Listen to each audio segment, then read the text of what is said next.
নমস্কার বন্ধুরা, আজকে আবার একটা নতুন ভিডিওতে আপনাদের সবাইকে স্বাগত। আজকে একটা সুন্দর রেসিপি রান্না হবে, সেটা হচ্ছে ডুমুর। এই ডুমুরটা খেতে সবাই ভালো পছন্দ করে, কিন্তু এটা একটু কাটতে সময় লাগে, তো এর জন্য সবাই পিছিয়ে যায়। তো চিংড়ি মাছ দিয়ে ডুমুর রান্না করলে খুবই সুন্দর লাগে, এটা সবাই খেতে ভালোবাসে। তো আজকে আমি এটা রান্না করব। এখন আমি যাব রান্নাঘরে, এটাকে কাটবো, চিংড়ি বাছবো, তারপরে আমি রান্নাটা দেখাবো। চলে যাচ্ছি আমি রান্নাঘরে।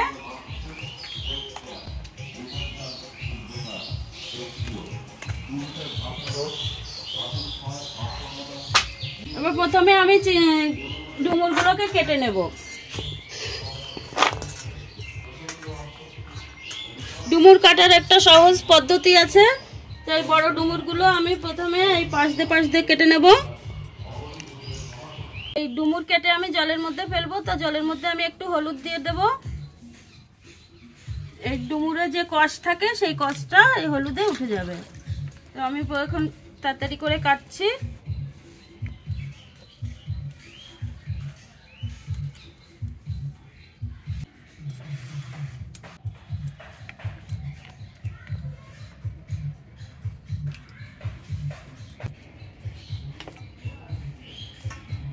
ডুমুরগুলো আমার কাটা হয়ে গেছে, এগুলোকে আমি পরিষ্কার জলে ধুয়ে নেব।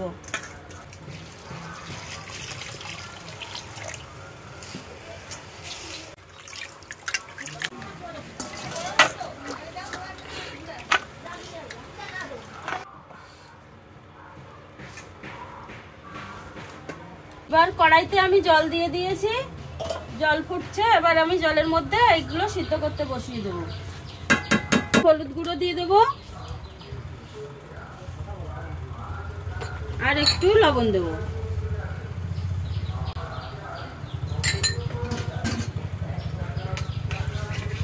দিয়ে এটাকে আমি ঢাকা দিয়ে সিদ্ধ করতে বসিয়ে দিলাম। সিদ্ধ হোক, আর এদিকে আমি চিংড়ি মাছটা কাটতে লাগবো। চিংড়ি মাছটা বেছে নেব।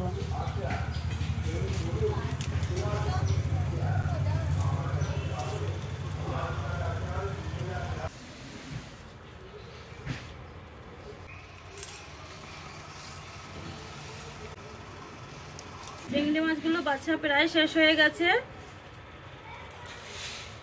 আর ওদিকে আমার ডুমুরও সিদ্ধ প্রায় হয়ে গেল।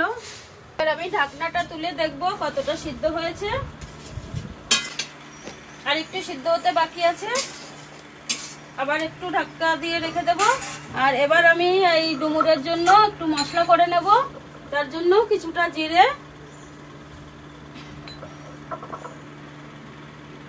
আর একটু আদা আর দেব কয়েকটা কাঁচা লঙ্কা। এগুলো আমি সব একসঙ্গে বেটে নেব। আর এখানে আমি চিংড়ি মাছে লবণ আর হলুদ মাখিয়ে নেব। দিয়ে দিচ্ছি হলুদ গুঁড়ো, আর এবার দিচ্ছি নুন। এটা দিয়ে আমি ভালো করে মেখে রাখবো।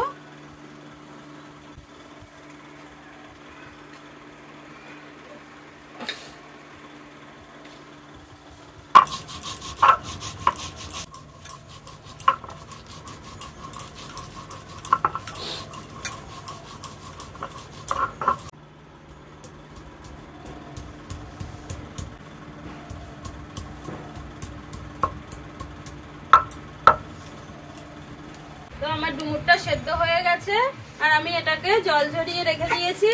আর এই আলুটাও আমি ভেজে নিয়েছি আলুটা। এবার আমি কড়াইতে তেল দেব। কড়াইতে দিয়ে দিলাম সাদা তেল। এবার চিংড়ি মাছগুলো আমি ভেজে নেব। এটা গরম হয়ে গেছে, এবার আমি দিয়ে দিচ্ছি চিংড়ি মাছগুলো।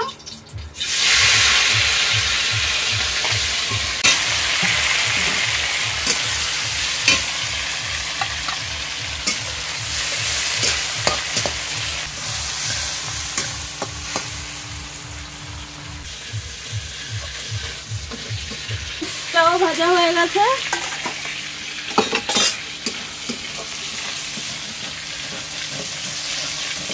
এবার চিংড়ি মাছটাকে তুলে নেব।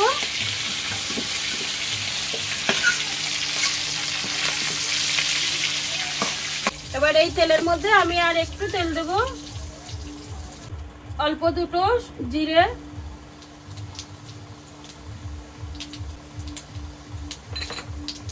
আর দেবো একটা শুকনো লঙ্কা আর একটা তেজপাতাকে আমি ছিঁড়ে দিয়েছি। দিয়ে এটাকে আমি একটুখানি ভেজে নেব।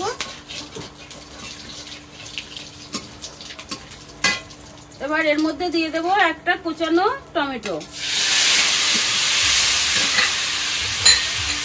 টমেটোর উপরে দিলাম হালকা একটু নুন।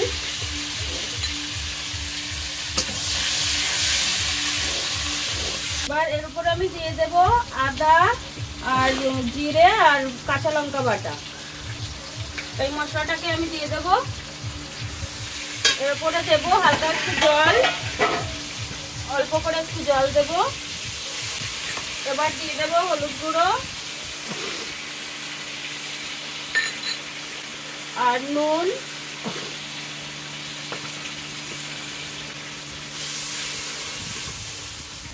মশলাটাকে একটু কষিয়ে নেব এই টমেটোটা গলে যাওয়া পর্যন্ত।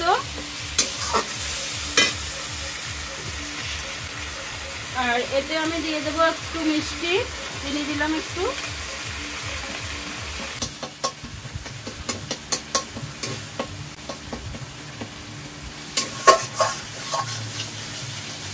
মশলাটা আমার কষানো হয়ে গেছে, মশলা থেকে তেল ছেড়েছে। এবার আমি এর উপরে দিয়ে দেবো সিদ্ধ করে রাখা ডুমুরগুলো।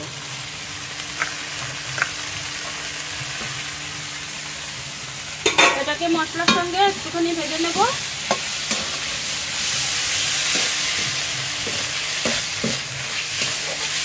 এর মধ্যে আমি আলু, ভেজে রাখা আলু আর চিংড়ি মাছগুলোও দিয়ে দেবো।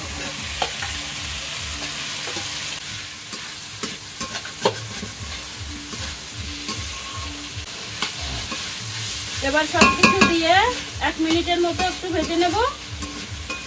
এবার আমি জল দিয়ে দেব।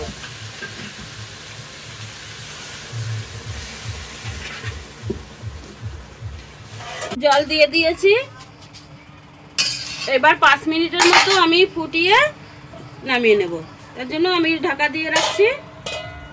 ছোট ছোট 4টে এলাচ আর 2 টুকরো দারচিনি দিয়ে আমি বেটে নেব।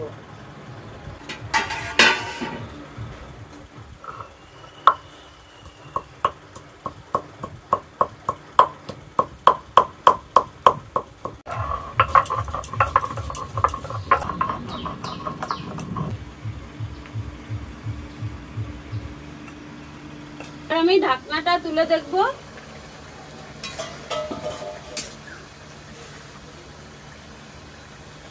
প্রায় হয়ে এসছে। এবার আমি এই বেটে রাখা গরম মশলাটা দিয়ে দেব।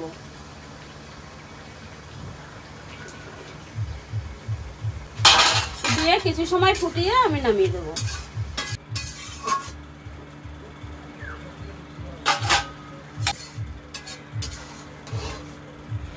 তরকারিটা প্রায় হয়ে গেছে। এর কালারটাও সুন্দর এসেছে আর ঘ্রাণটাও ভালো বেরিয়েছে। সুন্দর হবে, খেতেও ভালো হবে। আলুটা ভালোভাবে সেদ্ধ হয়ে গেছে। এবার আমি নামিয়ে দিচ্ছি।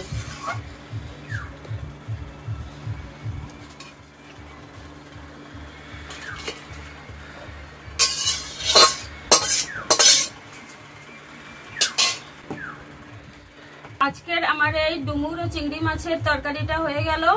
তো বাড়িতে যদি কোনো অতিথি আসে তো এই রেসিপিটা করলে মাছ মাংস ফেলে এই রেসিপিটাই খাবে। এই তরকারিটা খুবই সুন্দর লাগে, এটা খেতে খুব ভালো লাগে। তো বন্ধুরা, আমার রান্নাটা তো কমপ্লিট। আমার এই রেসিপিটা আপনাদের কাছে কেমন লাগলো কমেন্টে জানাবেন। চ্যানেলটাকে সাবস্ক্রাইব করে আমার পাশে থাকবেন। আবার আসবো আবার একটা নতুন ভিডিও নিয়ে। ততক্ষণে আপনারা খুব ভালো থাকবেন।